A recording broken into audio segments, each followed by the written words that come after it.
This episode of Nuff Said is brought to you by Tweaked Audio. To get awesome headphones, go to tweakedaudio.com and use the coupon code Southgate to get 30% off, free shipping, and a lifetime warranty. Or you can get there through the link on our website, southgatemediagroup.com.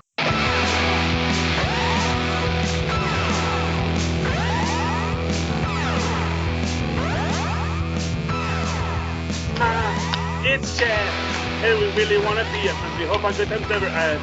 It's Mozz, it's Chad, and we really want to be your friends. Hey, cats and kittens, welcome back to the AKA JonesCast. I'm your host, Charlie the Professor Esser, and with me, as always, is my skinny rich friend. It's Mozz. Hey, Mozz, always glad to have you as we march towards the end of the Netflixiverse. I'll get it right.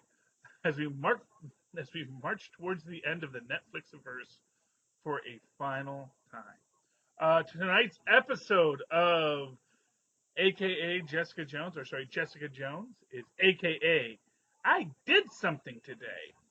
Season 3, Episode 9. After a shocking blow, Jessica's forced to choose between protecting Trish and destroying Selinger. I've got such a list today. Jerry seizes a chance to get back in Kith's life. Our director this week is Jennifer Getzinger. Brian Michael Bendis and Michael Gatos, of course, get our Marvel credits. Ooh, and I hit the wrong button. And there we go. And of course, our created by goes to Melissa Rosenberg. Lisa Randolph gets our written by Jamie E. King, our story editor, with Jay Holtham picking up the slack. And then, of course, although we always like to say Jamie King is in fact our hardest working person. Of course. We have a staff writer again. So hardest working person in show business this week is Jesse Harris. Glad you got to be the staff writer, Jesse. Very proud of you. Okay. Yeah, and look, they got rid of those dang executive story editors. What were they doing? You know, executizing. You ever meet an executive who worked? Me neither. Okay. Man, this is an episode. This is just, painful. Yeah. And man, you just want to scream. So, yeah. I couldn't believe they would do that, but then you figure it is the last season, so, kind of all bets are off. I know. Yeah, I don't follow myself. Okay, well, I guess we'll get to it when we get to it. But yeah, let's get into it. So because we open up, of course, last episode we see that Jessica busts into Selinger's apartment just as Hellcat is about to give the final blow, and Jess says, "Trish, no." Code names Jessica. Right. Secret identities are for your protection as well. No, yeah, and then we pick up from here and we see basically Trish sort of coming out of her berserker rage. But they don't really show you what happened. They just show you the aftermath. So I thought maybe going forward into the episode they would flash back to what actually happened, but they don't actually show you what happened. Just that he got knocked out and Trish didn't actually do it. I thought it would have been a cool thing. No, Trish did it. So she cut his throat. I guess was the implication that she got to him afterwards. Oh, okay. Oh, interesting. Oh yeah. She tore into the guy. Oh, okay. So and yet he still survived. Yeah. So They weren't sure. They weren't sure if he was. Yeah. Okay, to be fair. And Trish is like, you know what? He might live. And Jessica is like, that would be a good thing. Yeah, so they book out of there before the cops break in. They do get him to the hospital.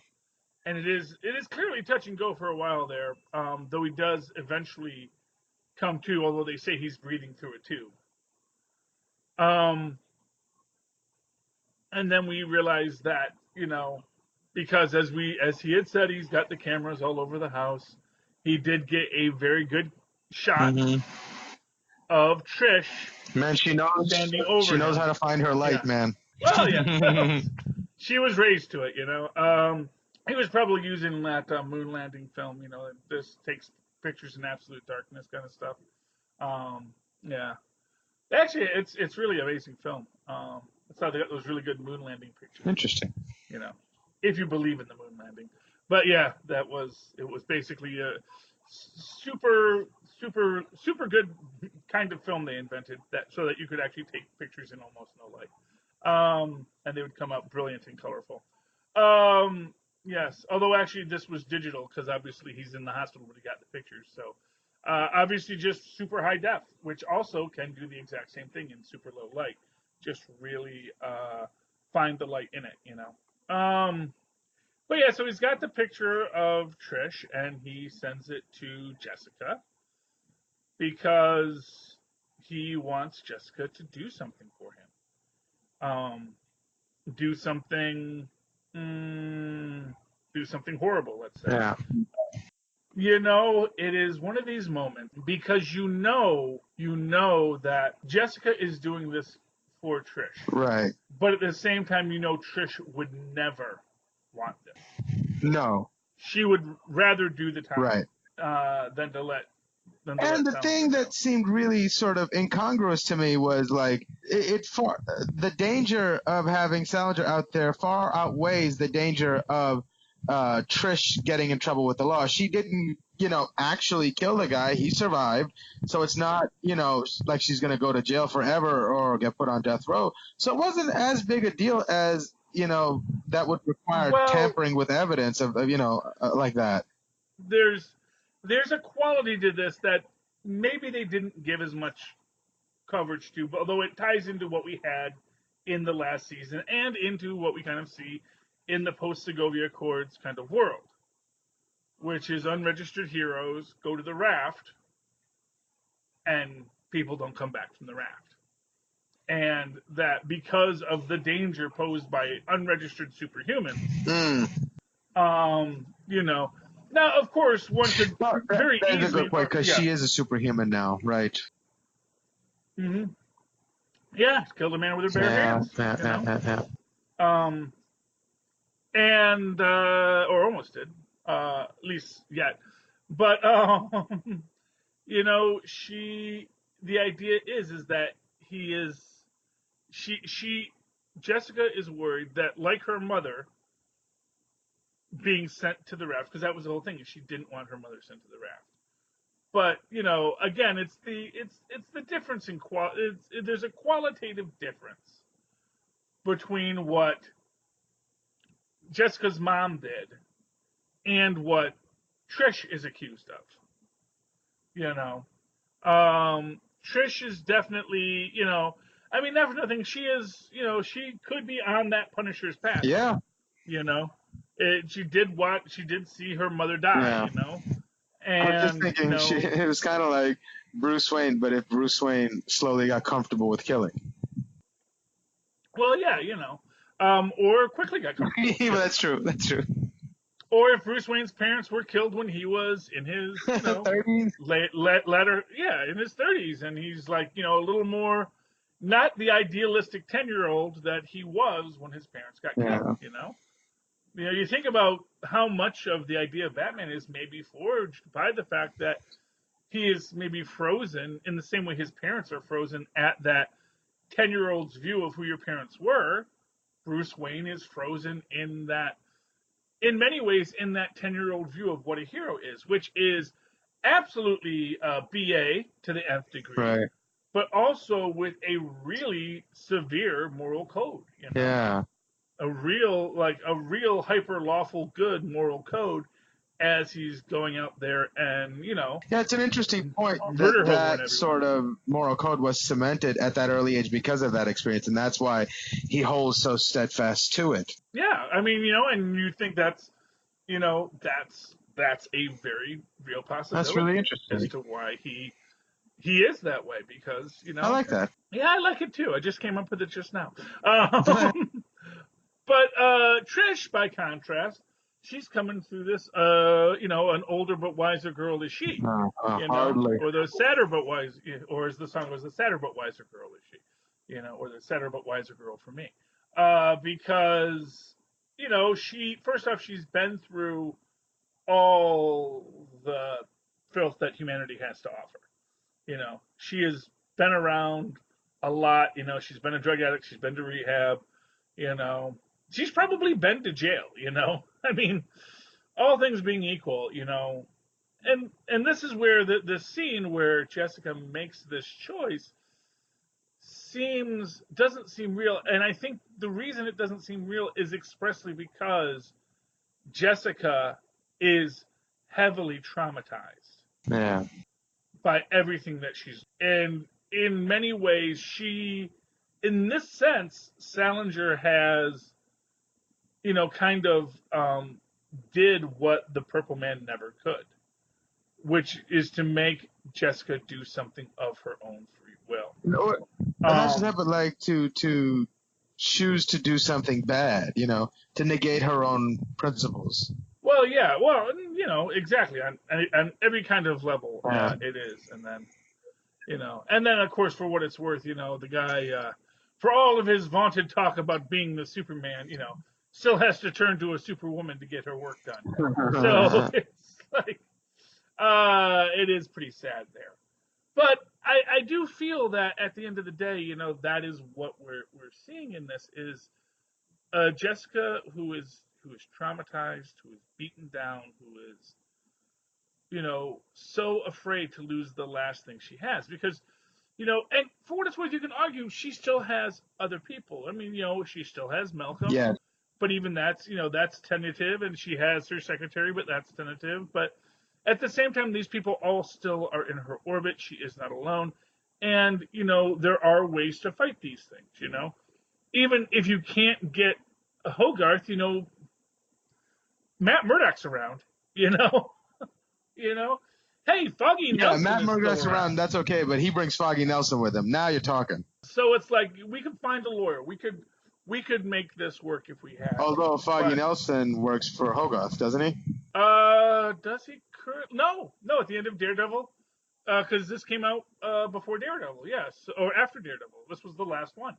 So they actually no. At the end of Daredevil, they all reach. He leaves Hogarth's law firm, and actually he wasn't with Hogarth. He was with what was it? It was he was with Hogarth's old law firm. What Cho, Benowitz, and Hogarth. So he was with Cho, Benowitz, and Hogarth, and he left them to go back with Matt and Karen and form Nelson, Murdock, and Page. Okay. So Murdock would still come with Foggy Nelson. Exactly. You can still get your Foggy if you need one.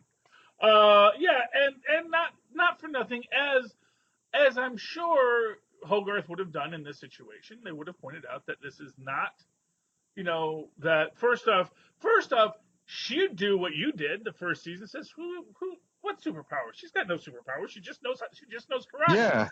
Yeah. She's fast. She jumps around, but that's not superpowers. And could really make this point. Does she have superhuman strength? No. Does she have this? Does she have that? No. She just is. Yeah, if you prick her, does she not bleed?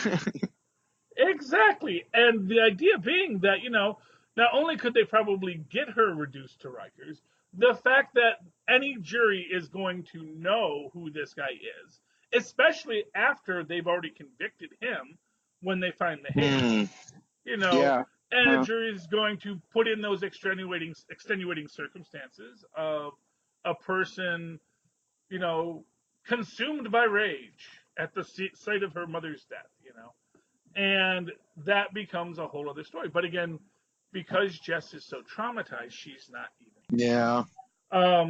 And what she does is she, of course, goes to what Eric, I believe his name is, our human mood ring. Eric Gilden, played by Benjamin Walker, and gets basically has him help her find a way into the lab, and they go to this very corrupt cop who Gelden had blackmailed, and she basically says, we still know what you did. We know you're still doing horrible things. We're going to expose you if you don't get us in there. And when she does, of course, she sabotages it. She sabotages the lab so that there's a sewer main backup. And not for nothing. I mean, why did the Emmy had to leave that for the last? Well, because she hadn't been talked into it yet. I think that's why they gave us the little conversation beforehand. She was like, "Oh, okay." Yeah. So, but I thought it was interesting that he was willing to stand there in the pile of human waste, but he didn't want to stand there a second longer to get the hairs back. I mean, that would have been, not so great for the plot, but it did make me think. Well, no, they probably couldn't take them out of the lab. Well, at this point, I mean, because she had already put them. Yeah. She had already put them in the sample dish. I don't know. If I was him, I was grabbing those. Well, yeah, but there's a whole chain of evidence thing. Actually, what surprises me even more is that she put that there was only one hair, and she put the whole thing in there, rather than just like cutting half. We only have one hair. We should probably save some of this in case something bad happens, in case we have to retest. And actually, you could see there were clearly two hairs there, so it's like she could have taken one, kept one in the baggie, locked it back up. There's all sorts of chains of evidence things. That's really funny. She didn't. And so Salinger gets to go free. And Salinger does not reveal the truth. But, of course, this is something that is weighing on all of them. Trish, when she finds out, is, as you might imagine, horrified that Jessica would do this. And, when Costa comes to tell her, we screwed up, and taking it on himself. That's the saddest part of it. Is him just really just like, oh man, I threw my weight around and now he's gonna go free and it is my fault. And it's like, and of course Jessica just lets him keep on. I know, it's so rough for her and it's so rough for us to watch. Yeah, it is very rough all around. Because at certain points, you sort of want to not feel bad for him, so you keep thinking, he's just playing this act, right? He's going to come out and be like, this is a way to get Jessica to admit it. But no, he was sincere, and that sucks. Well, it sucks without a doubt it sucks. It is really just awful. Jessica is just awful all around on this. We have Malcolm quit. Hogarth, and make the point that he's not really interested. Yeah. And they have a nice little "you're fired, I quit" kind of moment. But it is, you can see that it is a weight off of Malcolm to be out of this world, to walk away, and then of course Hogarth, manipulator that she couldn't let it go. Says, oh, well, maybe I don't need Zaya anymore. It's like, really? Because not for nothing, it's not like, you are not going to tell Malcolm that Zaya only rose in your ranks because she was dating. No. But for the point being that she's leveraged, I can understand that. And to be honest with you, in Hogarth's position, knowing what we as the audience knows, it's a good decision to fire her too, because for whatever reason, she did go along with Malcolm and protected him at the, at the peril of the firm. So technically, she doesn't know that. No, I understand. So in that way, for her to have a suspicion that Zaya could be compromised as well because of their relationship, she's not wrong to think that. Yeah, but I mean, you can make that argument, and that's certainly what she would say at the HR hearing, at mandatory arbitration. But you know that her tactic is to essentially say, it's to threaten. Yeah, but then what's weird to me is she says you're fired, but then threatens him to do. What is the alternative that she is seeking? For him to stay at the firm after she just fired him? What does she want out of him? In a very real way, it is. She wants him to do what Salinger was able to make Jessica. Right. He wants him to swallow everything about himself and not leave Right. her.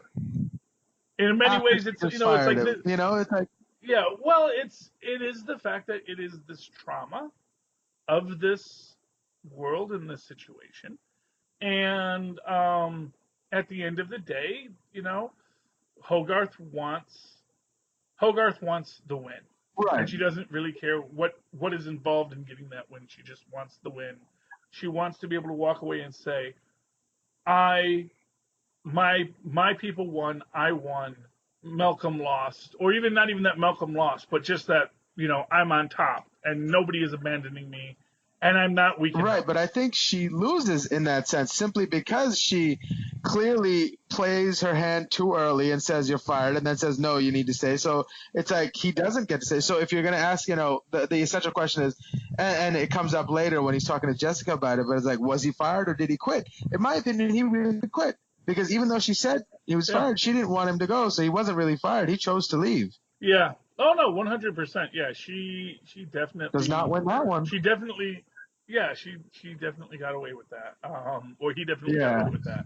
Although honestly, he should say, okay, sure, I'm fired, and then collect unemployment. That's always my motto.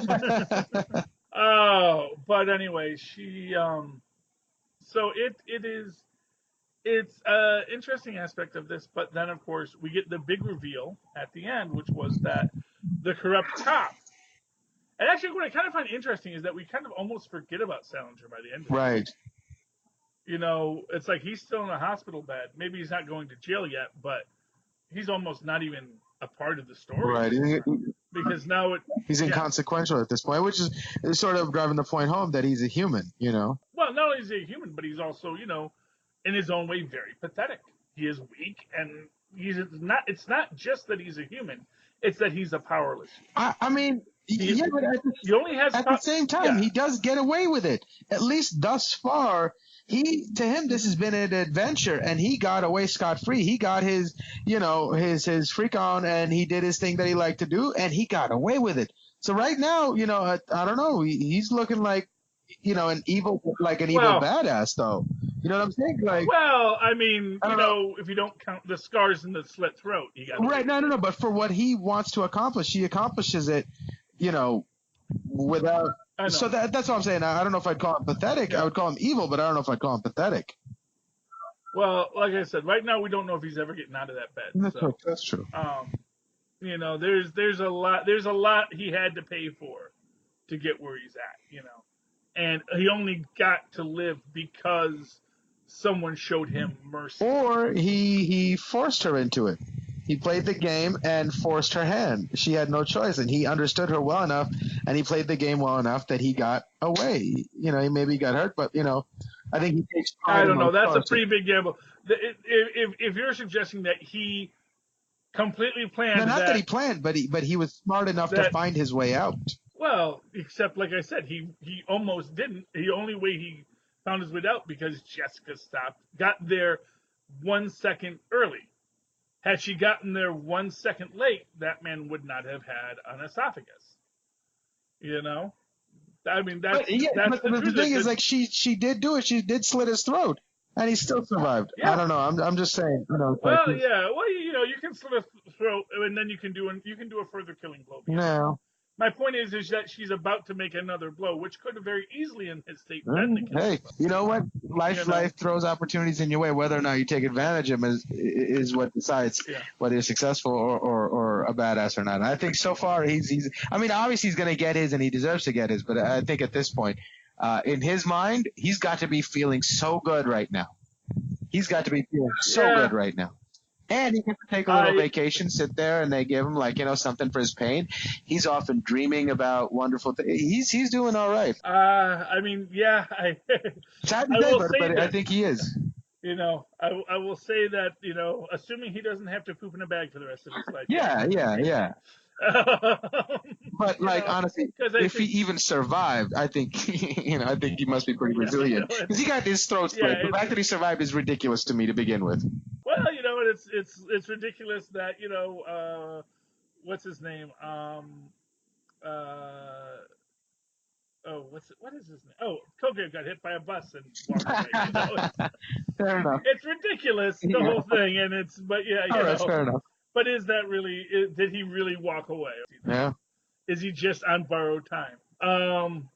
Yeah, it is. It is what it is. But yeah, I mean, we get this realization that the cop has been murdered, the corrupt cop, and they of course assume it's Jessica because Jessica's on his body cam. People saw him confronting him. Um, Jessica has a history of violence, and not for nothing, they're very mad at Jessica and these people taking the law into their own hands, and this was a cop that got killed. But this, of course, leads her to think that it was actually Eric who did the killing. And, Yeah. I'm trying to think if that's proven wrong in this episode or not. The next episode. Next episode, yeah. So right here is where she realizes that, she was so worried about one thing she didn't see. She didn't see what else could have been. Yeah. Also, like the immediate turn back from Eric is really interesting because, like, he seemed pretty sincere so far, and in her entire time of knowing him, he has not been that deceptive or that good at being deceptive. Yeah. It's not something that he had the skill for. And I think the reason she turned away is because we've never seen Jessica like this with someone. There's a moment there where he tells her about the first time that he was a hero or wasn't a hero, and she goes over and chooses to grab his hand. That's not something Jessica would ever think of doing, but she does it. So it's like she was finding avenues she hadn't explored in a long time, and all of a sudden it got really scary, so she just turned around and booked it the other direction. Yeah, and for what it's worth, that is a really powerful story he tells about his father. And both in the sense, because he kind of tells two stories about it. One is that, he came home from college after his powers. Oh, by the way, first mutant. So, Eric would appear to be, because that would be when early onset mutation sets in. Is you come home from college or you come home from high school, and suddenly you've got powers that you never realized you had before. And of course, he realizes what's going on, and it winds up destroying his entire family because he realizes that he was sexually abusing his sister, which is why Barry is the way she is. But we'll talk about Barry a bit more next episode because there's a nice. Honestly, I really like what they do next episode with that storyline. But it's just a little thing, indeed. But it felt very real to me. When they get to that. But anyway, in the meantime, Mozz. In the meantime, Mozz, what are your final thoughts on this? I really liked it. Trish's character still bothers me so much because she's so incorrigible. She refuses to understand her role in anything. She was very much. And even when she is willing to, go down for it, it's only out of a dramatic sense of, martyrdom in a sense. That's the only reason. Not because she thought she actually deserved it. Yeah. No, I know. Just because she thought it's so ugly and it's so hard to watch. I mean, but anyways, that's a good thought. And without a doubt, they definitely need to find it's for what it's worth. Patsy was very disliked this season, and rightly so. Although at the same time, I'm always rooting for her because it's Patsy. Right? No, and you do root for her the way you root for family, but in a funny way. The other interesting thing about this is that it's almost like this season, the most important arc is Trish's. I don't know if you said this before or not, but it certainly seems like a season about Trish. Here's what I'll tell you: if there had been more Netflix shows, then we would have gotten the Hellcat series, which I think would have been wonderful. And I am so hopeful with Disney Plus that we do get that Hellcat. And there's some interesting ways you can explore her next with how this season ends. But let's leave that there for right now. In the meantime, Mozz, if people would like to reach out to you and talk to you and find out what makes you tick, how can they do so? Oh, they can email me at mozzmanzor@gmail.com or find me on Facebook under Mozz Manzor. That's MOZZMANZOOR.